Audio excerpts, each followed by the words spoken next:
Olá, bom dia! Seja muito bem-vindo ao Band Entrevista deste domingo. O programa começa agora.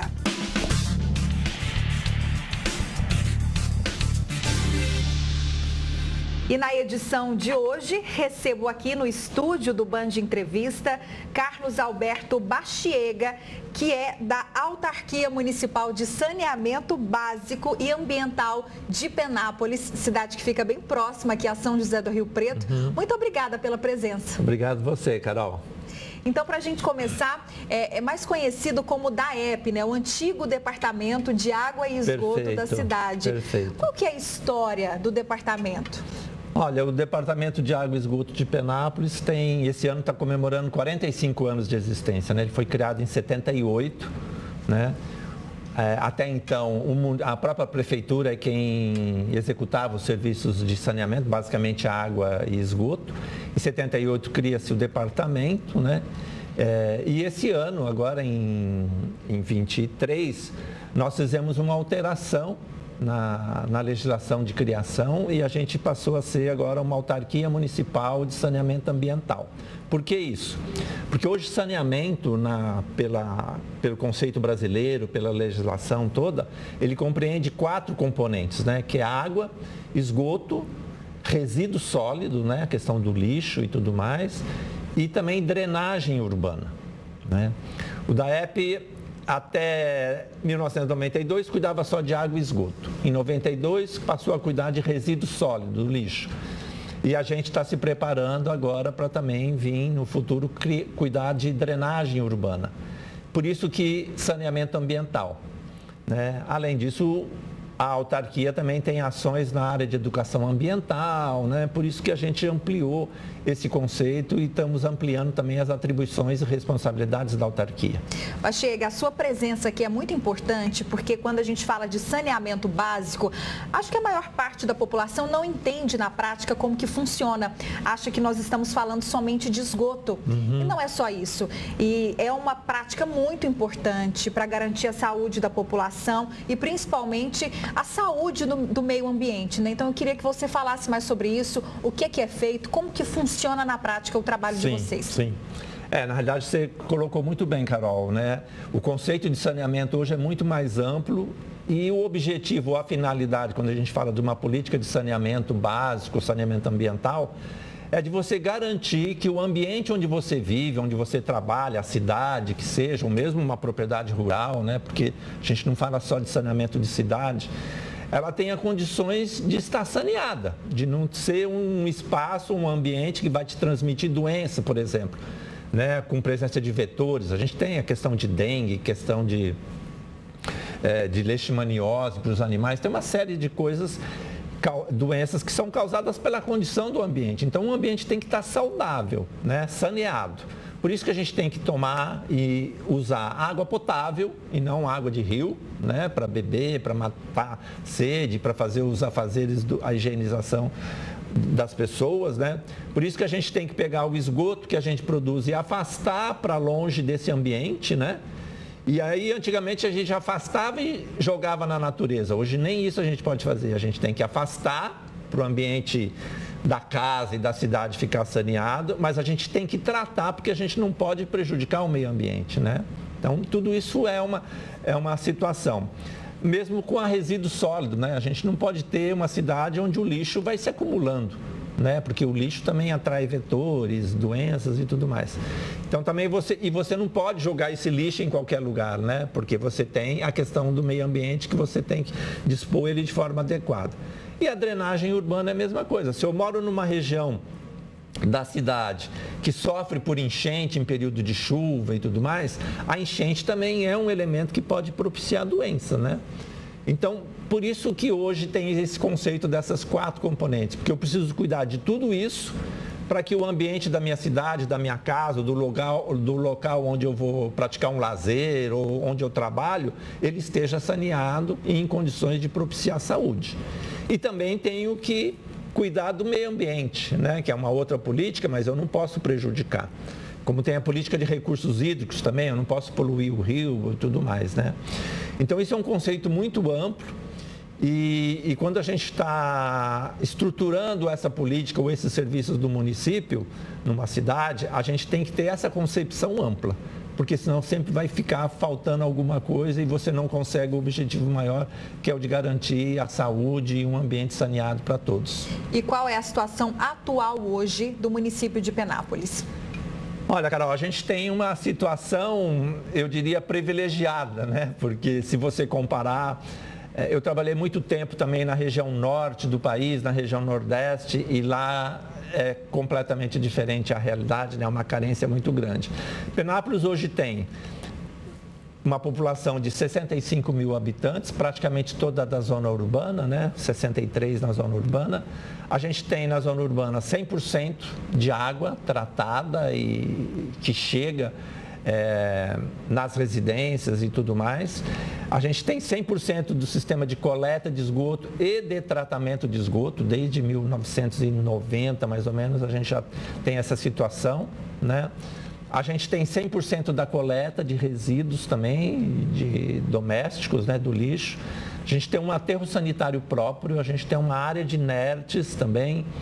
A gente dispõe de 8 ecopontos na zona urbana, que é onde as pessoas levam material reciclado, né, em pequenas quantidades para ficar mais fácil à disposição, né? Nessa administração, a gente introduziu alguns PEVs, que é posto de entrega voluntária de resíduos, que são ou containers ou uns giraus que a gente disponibiliza principalmente na região mais periférica, né? Onde termina a cidade, começa a zona rural, nos pontos de estrada, porque é o jeito da população ali da zona rural de dispor ali naquele ponto o seu resíduo doméstico ou reciclado, e aí a gente faz o sistema de coleta, né? Drenagem urbana, a gente ainda está iniciando, vamos dizer assim, né? Porque até hoje ainda é a prefeitura. E o nosso primeiro passo agora, a gente está contratando uma consultoria técnica para a elaboração do plano municipal de microdrenagem urbana, né? Para ser um elemento, um trabalho de planejamento e de planificação do que a gente tem para enfrentar e começar a atuar daqui para frente, né? E tudo isso que você me falou mostra que a autarquia é uma referência não só no estado, né? Sim, sim. O DAEP, nesses 45 anos da sua construção e tudo mais, ele é referência, né? A nível nacional, eu diria mesmo, né? Já ganhou vários prêmios de gestão, né? Porque sempre tem também um discurso ou um conceito dizendo que o serviço público nunca é eficiente, nunca é eficaz, né? Muito se aposta na questão da iniciativa privada, de que a iniciativa privada é mais ágil, né?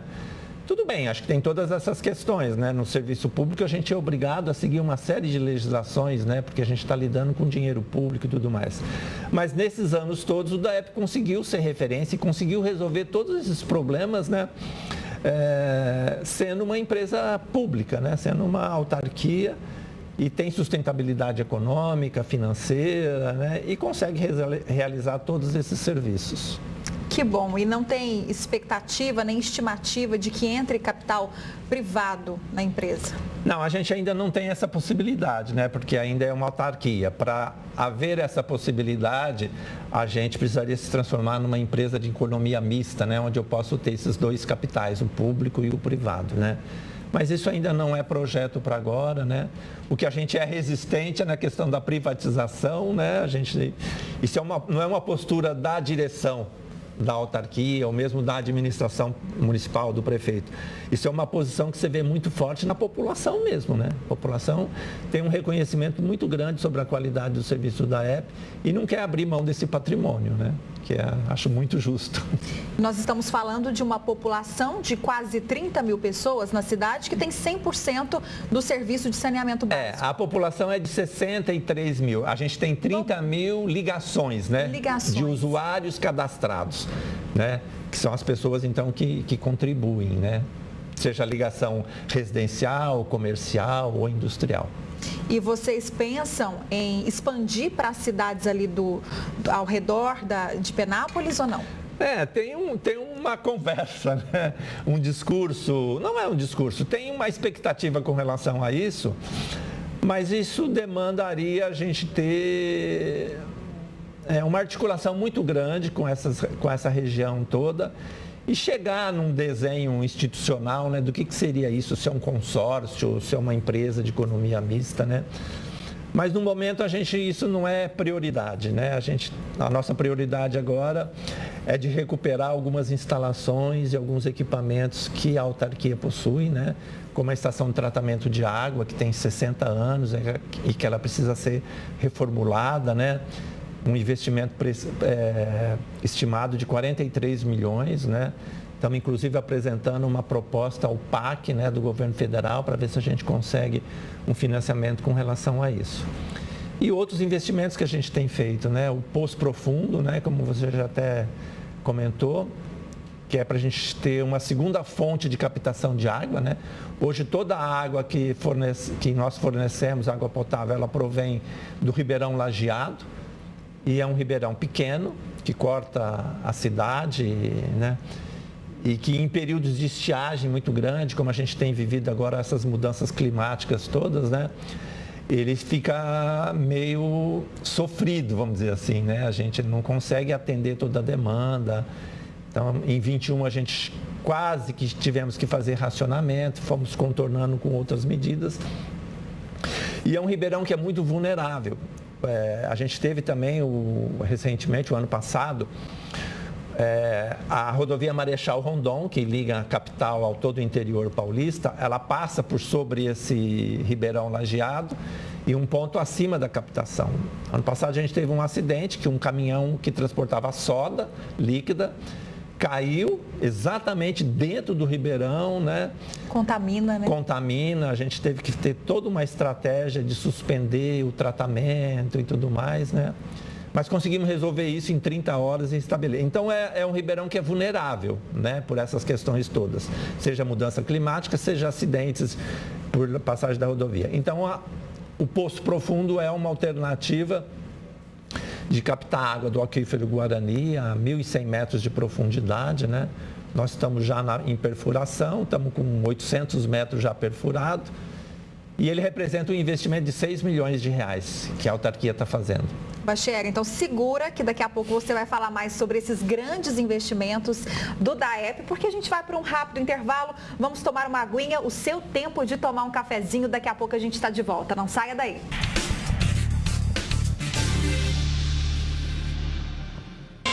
Araçatuba tem rio, tem verde, tem tecnologia. Aqui tem arte, tem progresso, tem esporte, tem solidariedade. Araçatuba tem asfalto, tem cuidado, tem desenvolvimento. Tem diversão, tem alimento, tem a melhor educação. Nossa terra tem história. Araçatuba, 115 anos. Uma nova cidade todo dia.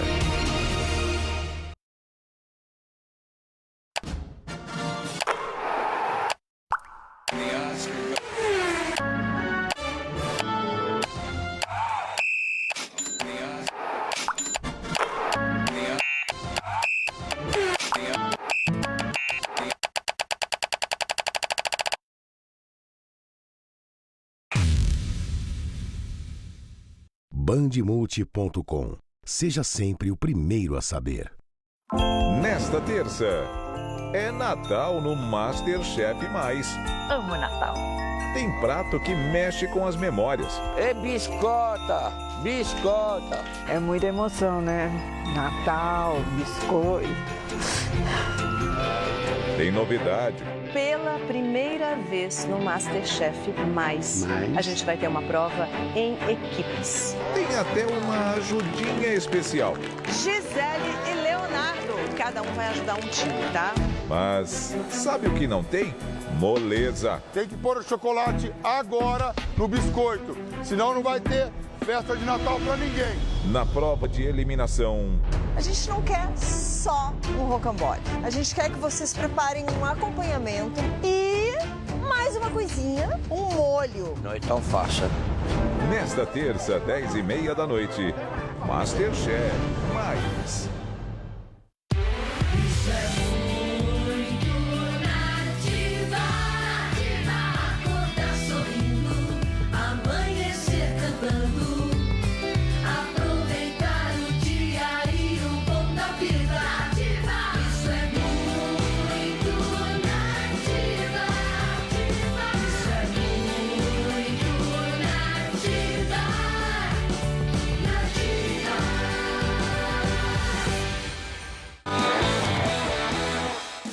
jogada certa para saber tudo que rola no mundo do futebol é se ligar no Jogo Aberto. Agora de segunda a sexta até a 13h na Band Paulista. Você acompanha o nosso debate do começo ao fim.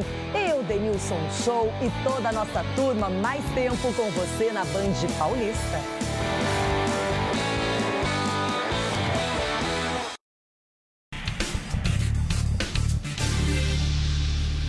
O Band Entrevista já está de volta e a gente continua batendo esse papo falando sobre saneamento básico, meio ambiente, tudo isso que é super importante para a saúde da população. Bastiega, voltando ao assunto e reforçando, né, os grandes investimentos que vocês têm em vista, me fale sobre eles. Tá ok, vamos lá, Carol. Além do Poço Profundo, um outro grande investimento que nós estamos fazendo é no desassoreamento do sistema de tratamento de esgoto, né? O nosso sistema é um sistema de lagoas, que é conhecido como sistema australiano, né? Mas faz 25 anos que essas lagoas não são limpas, não são desassoreadas, né? Porque quando o esgoto chega na lagoa, além do esgoto em si e da água que faz um caminhamento, muitas vezes vem areia, vem, né? Isso é normal, natural. Então, de tempos em tempos, você tem que tirar esse sólido, né, para que o sistema continue com a eficácia de tratamento. E aí a gente se perdeu, porque faz 25 anos que não se faz esse sistema de limpeza e a gente agora está desassoreando esse sistema de lagoa, né, de tratamento. São mais 4 milhões que nós estamos investindo nesse serviço, com contratação de uma empresa especializada e tal, e já estamos com mais de 50% da obra executada, né? Além desses, que são grandes investimentos do ponto de vista financeiro, econômico, né? Quando assumi em 21 e também com orientação do prefeito eleito, do Kaique, a nossa prioridade era o seguinte, era de tentar atender o máximo possível o usuário final mesmo, né? E ali uma grande reivindicação que a gente tinha era no que diz respeito à limpeza urbana, né? Gari, serviço de gari.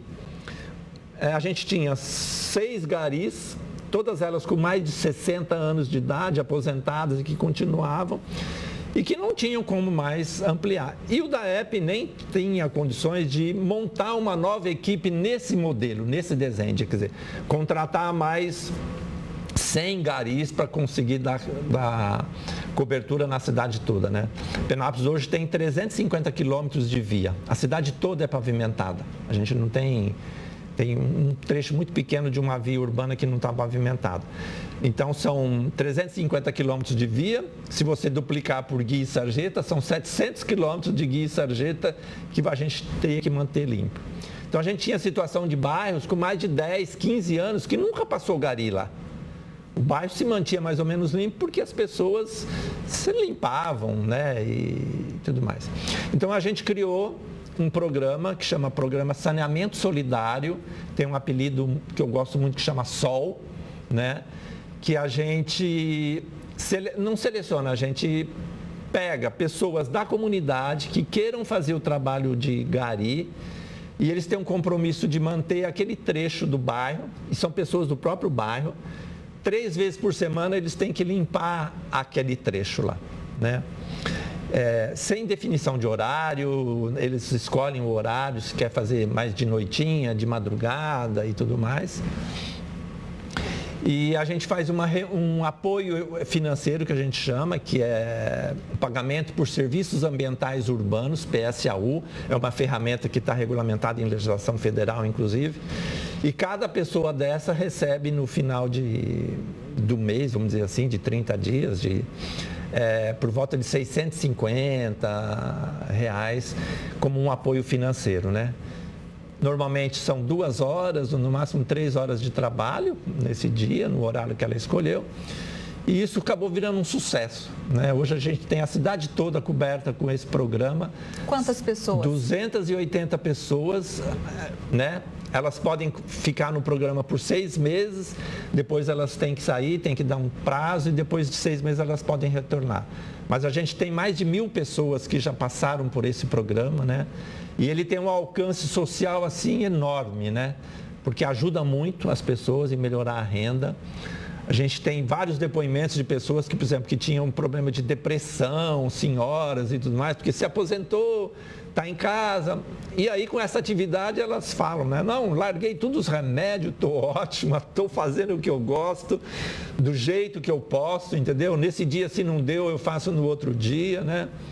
E é um programa que deu muito certo, tanto é que recebeu o prêmio do Tribunal de Contas do Estado de São Paulo como a melhor experiência, o melhor projeto em resíduos sólidos do Estado de São Paulo todinho. O ano passado a gente recebeu essa premiação. E movimenta a economia da cidade. E movimenta a economia da cidade, exatamente, porque é um dinheiro que fica lá, as pessoas gastam lá. Eu acho engraçado como elas falam, olha, quando a gente recebe, a primeira coisa que a gente vai fazer é pagar a conta de água. Né? Então é um dinheiro que acaba retornando.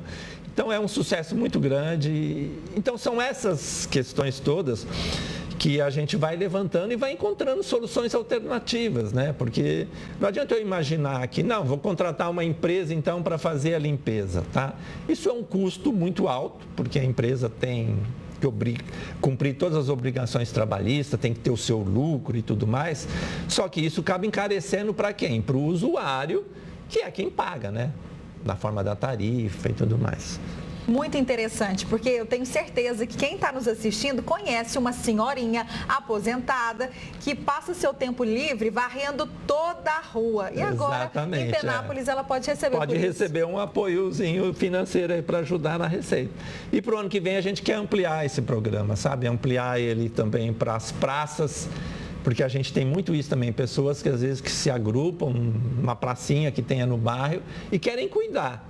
Né? E isso eu acho que é muito interessante. Eu acho que, na realidade, isso é a grande saída de serviço público, né? Você envolver a comunidade, porque o serviço público em si, a gente não tem perna, né? Vamos dizer assim, para dar conta de tudo isso, né? Em Penápolis, a gente tem mais de 2 milhões de metros quadrados de praças e áreas verdes, né? Uma cidade que é pequena, né? Então, se você não tiver esse envolvimento da comunidade, não for encontrando formas alternativas de cooperação, dificilmente o serviço público, da maneira tradicional que a gente tem, dá conta, né, de fazer. E a população que tem que pagar isso em forma de impostos ou taxas ou tarifas, também chega num ponto que não tem condições, né, de... Então, a gente busca essas soluções todas e tem dado certo, né? Tá indo muito bem. Muito interessante. Há estudos que revelam que quando a população está envolvida na cidade, na manutenção, no bem-estar, principalmente das pessoas que moram ali, os índices de criminalidade e insegurança acabam diminuindo. Com porque certeza. Todo mundo quer viver numa cidade agradável, bonita, com a manutenção em dia. Exatamente. E também a questão de vandalismo com bem público, entendeu? Então, a gente tem feito essas experiências, né? Mesmo na parte de urbanização de algumas praças, que quando um loteamento sai, quando o bairro sai, você só tem o espaço designado praça, né? Ou área verde. Mas para aquilo se transformar numa praça, você precisa ter algum equipamento, um banco, que seja, né? Um piso, alguma coisa assim, né? Então, mesmo quando você faz isso junto com a comunidade, o resultado é outro, né? O respeito é muito maior, as pessoas se empoderam daquele espaço e tudo mais e cuidam disso com muito mais carinho do que um serviço burocrático público, né? Pachega, agora voltando um pouco no assunto que você citou sobre o Poço Profundo, né, que vai retirar água do aquífero Guarani, o que isso pode influenciar diretamente na vida da população, né? Quais os benefícios e também os desafios dessa obra? Sim. Bom, os desafios da obra a gente está tendo a todo momento, né? É a primeira experiência também que a autarquia e que Penápolis tem de captação de água subterrânea, né? Sempre foi só pelo Ribeirão Lajeado. Então, é uma obra que é complexa, né? Uma obra relativamente grande, né? Um investimento para a gente muito significativo, 6 milhões. E, então, tem alguns percalços, né? Agora, nesse exato momento, a gente estava com um poço a 800 metros já de profundidade. E aí teve um acidente, algum problema técnico lá que se perdeu a perfuratriz, né? A perfuratriz ficou solta lá embaixo. Então a empresa está num processo que a gente chama de pescaria, de resgatar essa peça para retomar, né? Isso é uma questão também que não é que não nos preocupa, mas dá uma certa tranquilidade, porque isso é um risco que a empresa está correndo, né? Caso ela não consiga recuperar, ela tem que iniciar o trabalho todo do início em outro ponto, tal, sem que isso cause prejuízo financeiro ao DAEP, né? Pachega, você estava comentando comigo que tem 28 anos à frente, né, do DAEP. E eu queria saber de você o que a população pode esperar do seu trabalho, que dá para a gente ver, é notável, que você se envolve de corpo e alma no departamento. O que a população pode esperar desse serviço aí nos próximos anos? Olha, eu não sei por quanto tempo ainda eu fico, né? Porque hoje eu ocupo a presidência, é um cargo de confiança do prefeito, né? O prefeito pode me tirar, trocar, mas até agora a gente tem um casamento perfeito, vamos dizer assim, né? Uma sintonia muito grande entre a autarquia e o prefeito e tudo mais. O que eu tenho feito desde 2021, e como eu fiz lá 25 anos atrás, né? É sempre colocar o usuário, né, como a prioridade. É ele que é o prioritário, tanto para receber o serviço de qualidade, né, e tudo aquilo que ele tem direito no que diz respeito a saneamento básico, como também em condições que ele tenha de acessar. Porque não adianta eu estruturar todo um serviço de saneamento caríssimo, sofisticadíssimo e tudo mais, e depois a população não consegue pagar por aquele serviço. Então, eu tenho lá a rede de água passando, mas ele não consegue ligar porque ele não vai ter condições de pagar a conta, né? Então, não é isso. A gente tem que ter o serviço bem executado, com qualidade, mas tem que garantir o acesso ao serviço, né? Então, nós estamos, inclusive, num processo agora de revisão de toda a política de tarifa e de preços que o DAEP cobra, né? Para você ter uma ideia, a metodologia de cobrança de tarifa de água, a última revisão foi quando eu fui presidente há 25 anos atrás. 25 anos é muito tempo, né? Você tem que rever. A do resíduo sólido tem 22 anos. E é muito injusta da maneira como ela está. Então, a gente tem que rever. Pachega, obrigada pela presença. Você, passou Carol. Muito rápido, né? Passou Nosso rápido. bate-papo foi ótimo. Em nome de toda a TV Band Paulista, agradeço a gentileza do seu tempo. Obrigada a você pela audiência e companhia. No próximo domingo tem mais Band Entrevista. Até lá!